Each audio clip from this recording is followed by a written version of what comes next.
নমস্কাৰ। আজি অকমান আপোনালোকৰ মাজলৈ আনিছোঁ বেলগছৰ পাতৰ বিষয়ে। বেলপাত আৰু ত্ৰিশূল প্ৰায় একে। বেলপাত ত্ৰিশূলৰ দৰে দেখি আৰু প্ৰভু মহাদেৱ বাবাৰ দুয়োটাই অতি প্ৰিয়।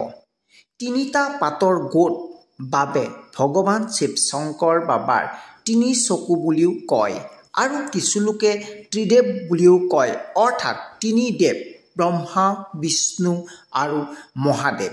এই তিনিও প্ৰভুৰ প্ৰতীক বুলি কয়। এই বেলপাতৰ গোন্ধও অতি ভাল লগা।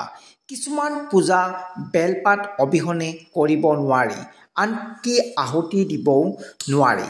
উদাহৰণস্বৰূপে বেলপাত অবিহনে শিৱ পূজা, লক্ষ্মী পূজা, দুৰ্গা পূজা, নাৰায়ণ পূজা আদি নহয়।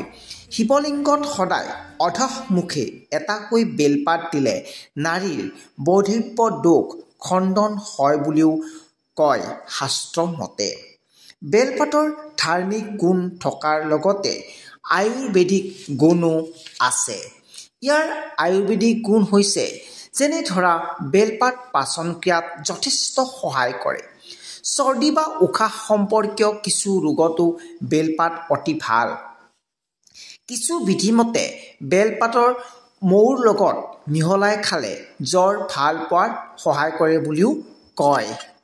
গতিকে জানিলো যে বেলপাত ভগৱান ভোলানাথ বাবাৰ অতি প্ৰিয় আৰু মহত্বপূৰ্ণ অংশ বুলি মনা হয়।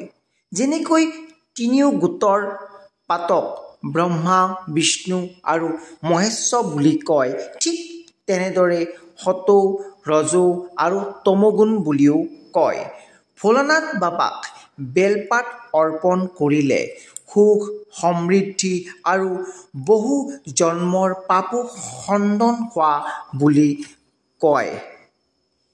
বেলপাতক সম্পন্নতাৰ প্ৰতীক বুলি জনা যায় আৰু মা লক্ষ্মী ইয়াত বাস কৰা বুলি কয়। বেলপাত ছিগোতে সদায় মন্ত্ৰ জপ কৰি ছিগিব লাগে।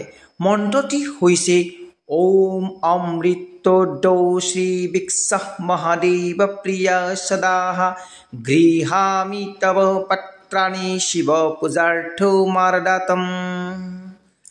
বাস্তু শাস্ত্ৰ অনুসৰিও বেলগছ ঘৰত থাকিলে ধন লাভ হয় আৰু ঘৰৰ বিপদ বিঘিনিবোৰৰ পৰা ৰক্ষা কৰি থাকে।